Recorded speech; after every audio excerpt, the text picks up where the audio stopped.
दोस्तों, कैसे हो। Welcome back your YouTube channel goal of life with study.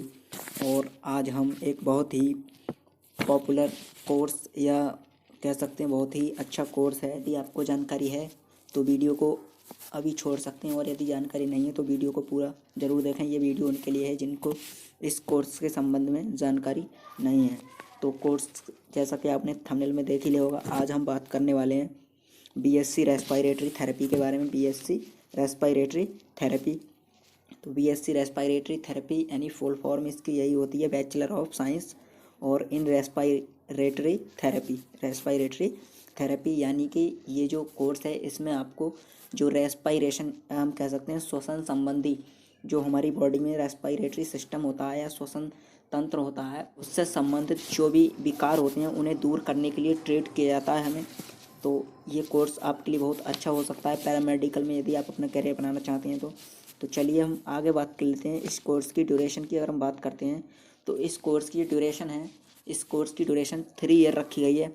और जो 3 ईयर का है ड्यूरेशन होती है इसकी, और 1 ईयर की क्या है इसमें इंटर्नशिप होती है। तो कुल मिलाकर ये कोर्स आपका 4 ईयर का या 4 वर्ष का कोर्स हो जाता है, 4 वर्ष का कोर्स हो जाता है। और आगे हम बात कर लेते हैं इसकी एडमिशन प्रोसेस की, यानी जो एडमिशन प्रोसेस है वो क्या रहता है इसका। तो जो इसका एडमिशन प्रोसेस है वो इसमें क्या है, डायरेक्ट या वाई एंट्रांस के द्वारा एडमिशन होता है।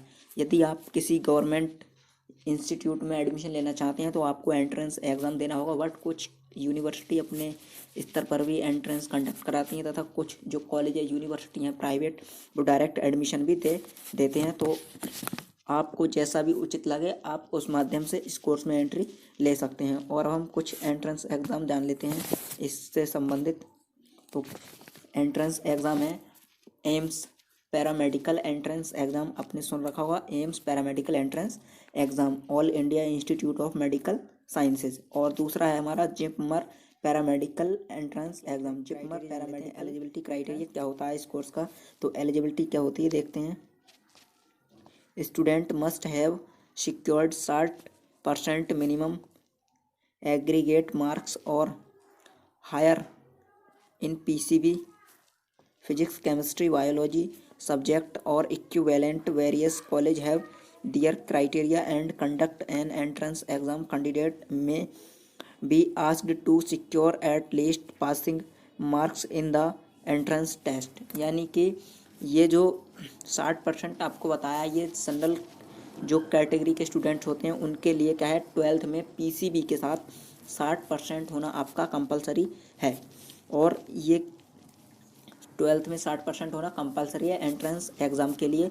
और फिर जो डायरेक्ट एडमिशन होते हैं वो हर कॉलेज की जो रिक्वायर्ड है वो अलग अलग होती है परसेंटेज के बेस पर।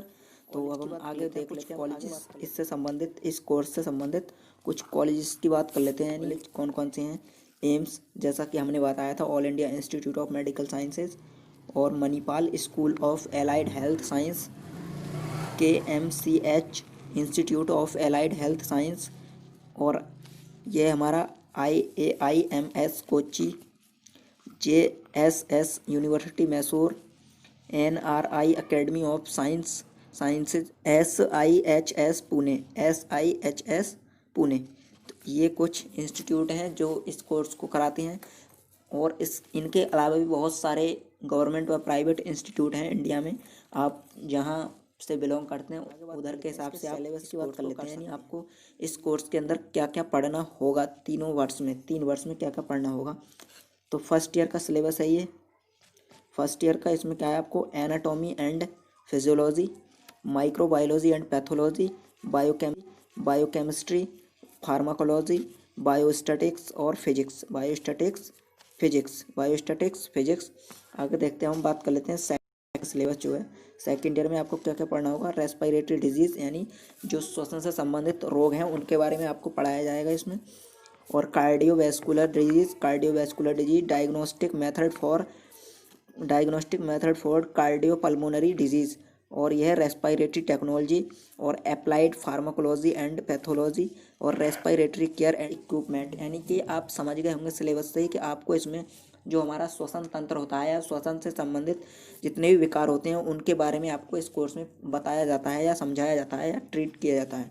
चलिए आगे देख लेते हैं, हम बात कर लेते हैं लास्ट ईयर जो थर्ड ईयर होता है उसके सिलेबस की बात कर लेते हो। तो रेस्पायरेटरी थेरेपी टेक्निक्स और life support system, cardio pulmonary rehabilitation और रेस्पायरेटरी टेक्नोलॉजी सेकंड, ये आपका सिलेबस हो गया 3 ईयर का। यानी कि 3 वर्ष का ये सिलेबस हमने आपको बता दिया। और 1 वर्ष बचा, उसमें क्या है आपकी इंटर्नशिप होती है, यानी कि आपको जो हॉस्पिटल्स होते हैं उनमें आपको प्रैक्टिस के लिए भेजा जाता है कॉलेज या यूनिवर्सिटी के अकॉर्डिंग। आगे देखते हैं, हम बात कर लेते हैं, हम इसकी फ़ीस स्ट्रक्चर की बात कर लेते हैं। यानी फ़ीस स्ट्रक्चर होता है इसका, अगर हम जो गवर्नमेंट इंस्टीट्यूट होते हैं उनकी अगर बात करें तो ये फ़ीस 10,000 से 15 या 20 तक जा सकती है। लेकिन वहीं हम यदि प्राइवेट कॉलेजेस की बात करें तो वहाँ पर ये फ़ीस 60,000, 70,000 या 1 या 1.5 लाख पर ईयर भी हो सकती है। ये डिपेंड करता है आपकी यूनिवर्सिटी या कॉलेज पर जहाँ से आप इस कोर्स को कर रहे हैं। आगे तो ये तो हो गई फीस। हायर एजुकेशन में, यानी आप इसके बाद हायर एजुकेशन में अपना कैरियर कैसे बना सकते हैं। तो हायर एजुकेशन के लिए आप क्या है इसमें MSc इन रेस्पिरेटरी थेरेपी कर सकते हैं, MBA इन हॉस्पिटल मैनेजमेंट कर सकते हैं आप, PG diploma in respiratory therapy भी आप कर सकते हैं। और भी बहुत सारे मास्टर्स कोर्स हैं जिनको आप कर सकते हैं।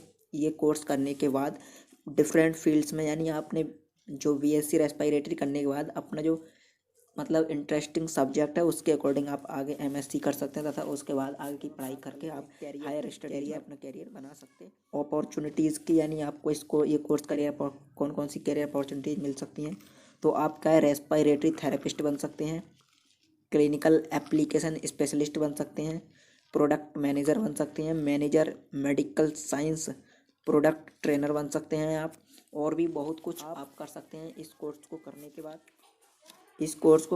आप कौन कौन से सेक्टर्स में जॉब कर सकते हैं। तो आप क्लिनिक्स में जॉब कर सकते हैं, नर्सिंग होम्स और emergency department, NGOs, government and private hospitals में भी आप जॉब कर सकते हैं। और एकेडमिक इंस्टीट्यूट यानी कि आप जो इंस्टीट्यूट होते हैं पैरामेडिकल के, वहाँ पर आप एक एज ए लेक्चरर या एज ए प्रोफेसर आगे की पढ़ाई करके आप एज ए प्रोफेसर वर्क कर सकते हैं, या टीचिंग में भी आप अपना कैरियर बना सकते हैं इस कोर्स को करने के बाद।